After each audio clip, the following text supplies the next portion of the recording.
Fala pessoal, tudo bom? Ontem consegui finalmente assistir os primeiros 2 episódios da série contando a história da última temporada daquele grupo inesquecível do Chicago Bulls, a série The Last Dance, assistindo no Netflix. Já deu pra emocionar, já deu pra ver o que vem pela frente aí.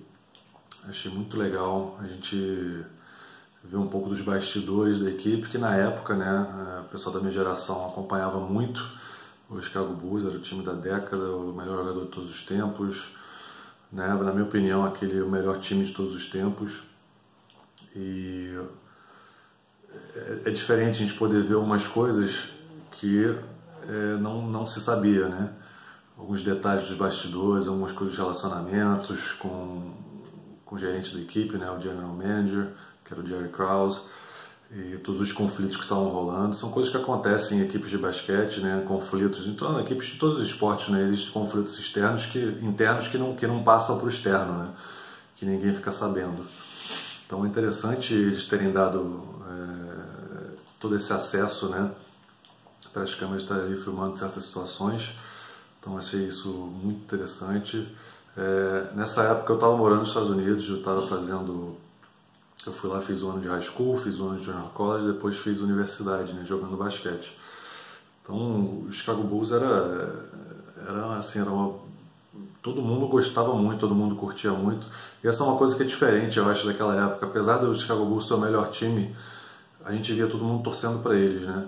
Torcendo pro Jordan, apesar dele ser o melhor jogador do mundo, né? E a gente vê hoje é um pouco diferente. Lógico que você vê o LeBron tem muita torcida, né? O time do Golden State tinha muita torcida quando estava ganhando tudo, mas também era um pouco mais dividido, né?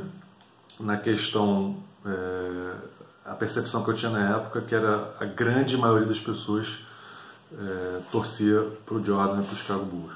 Então isso é legal reviver um pouco dessa época. Eu acho que a gente está falando aqui, né, tem pais de alunos, tem outras pessoas que não são da nossa escola, mas gostam de ver nossos papos aqui de basquete.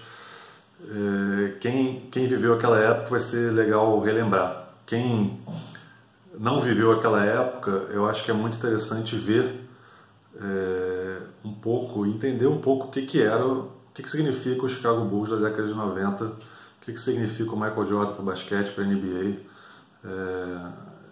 É uma coisa que a gente vê hoje, os ídolos, vê o LeBron, vê o Stephen Curry, vê o Kawhi Leonard, não é a mesma coisa, a mesma grandeza, né, de percepção da gente do basquete, do mundo de basquete, do que era a grandeza do Michael Jordan na década de 90, para a NBA e para o basquete mundial. Então, acho que é interessante aproveitar esse momento para entender um pouco dessa história, né? Porque a gente vê o Jordan aí, todo mundo fala de Jordan, né? O pessoal da minha geração, os mais velhos, e às vezes o pessoal mais novo que não viveu essa época não consegue entender, né? Pô, mas esse Jordan era tão bom assim, esse Jordan era tão bom assim, ele significava muito para o basquete, para a NBA, né? E a história dele é muito legal, eles estão contando a história desde o começo, né? Esse primeiro episódio, né? Um falou bastante da história do Michael Jordan, a família dele, ele crescendo, né? As dificuldades dentro de casa, dentro dos times, e evoluindo no high school, evoluindo na universidade, seleção americana, né, nos Jogos Olímpicos, toda a evolução para ele virar o que ele virou, né, até a chegada dele no Chicago Bulls, quando ele foi draftado, o terceiro do draft, e depois você vê a sequência da carreira dele, né, e é legal que essa série está indo pulando, né, eles vão de uma parte da vida deles, aí depois pulam para o outro período do tempo, depois voltam, então tem vários... É uma forma diferente de narrar aí que eu estou achando bem interessante, acho que vocês devem estar curtindo também. Então esse primeiro episódio falou muito do Jordan, o segundo já falou um pouco mais do Pippen, que são os dois protagonistas aí dessa equipe, né? É interessante ver a situação do Pippen em relação a salarial. Naquela época eu tinha, sei lá, meus 17, 18 anos. Isso não estava na minha cabeça, quanto que o Pippen ganha, quanto que o Jordan ganha. Eu assistia os jogos e torcia para eles, né? E agora já entendendo um pouco mais essa parte de trás aí, né, das cifras e do negócio que é o basquete, a gente vê também, né, como é que ele estava se comportando, como foram as decisões, financeiras dos jogadores, da equipe, né? E é impressionante você pensar que o Pippen naquela época era o 122º salário da liga. O jogador que provavelmente era considerado aí o número 2, 3 da liga, né? E um contrato longo que ele fez, que no final das contas acabou não sendo bom para ele. E isso estava tendo um impacto ali na forma como a equipe estava tratando ele, né? A direção da equipe, como ele estava se sentindo. E isso é importante também, né? O jogador não estava feliz naquele momento.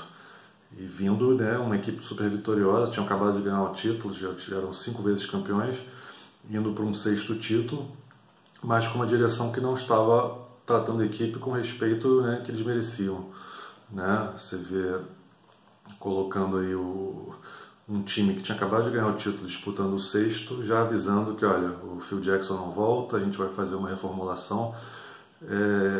Na época eu não acompanhava esses detalhes, né? Então é interessante ver como a equipe se comportou durante esse período aí e descobrindo os caminhos, né, e todas as dificuldades que fizeram eles chegarem onde eles chegaram. Eu lembro que também nesse ano, até separei aqui, eu consegui achar, nessa temporada de 97 e 98 eu estava lá, no dia 25 de dezembro eu fui ver o jogo Chicago Bulls e Miami Heat, lá no United Center. Está aqui o ingresso para o jogo. Esse jogo teve vitória do Chicago Bulls. Até puxei aqui a estatística do jogo. O Chicago, nesse jogo de 90 a 80, o Jordan fez 24 pontos. Eu lembro que foi um jogo bem legal, né? Foi lógico, foi o primeiro e único jogo que eu vi do Michael Jordan ao vivo.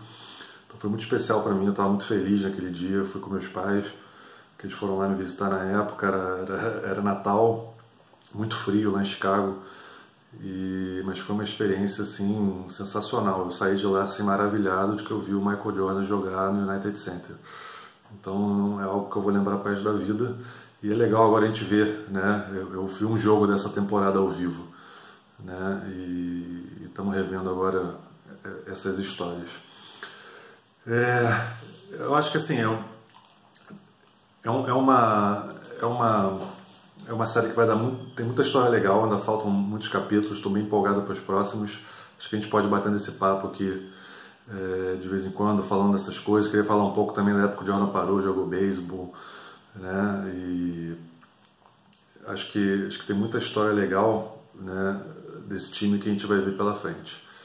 Então acho que é isso, vamos continuar acompanhando, vamos continuar falando. Acho que esse é um momento bem legal que eles lançaram essa série, porque estava previsto para ser lançada mais à frente, mas como está tendo essa paralisação e não está tendo jogos da NBA, acho que é o momento perfeito aí para nós, fãs de basquete, fãs da NBA, para estar acompanhando e curtindo um pouco de basquete e curtir um pouco eles falando daquela época, né? É legal ver o Jordan, ver o Pippen, eles falando como eles estavam se sentindo, eles, né, hoje dizendo o que era aquilo. Eu acho isso muito interessante, né? Eu que vivi muito desse mundo de equipes de basquete, a gente sabe muita coisa acontece no bastidor que não sai para fora, e assim tantos anos depois eles falando sobre os detalhes, mostrando as coisas, que tá muito legal. Espero que vocês estejam gostando também. Abraço para todo mundo, tchau, tchau.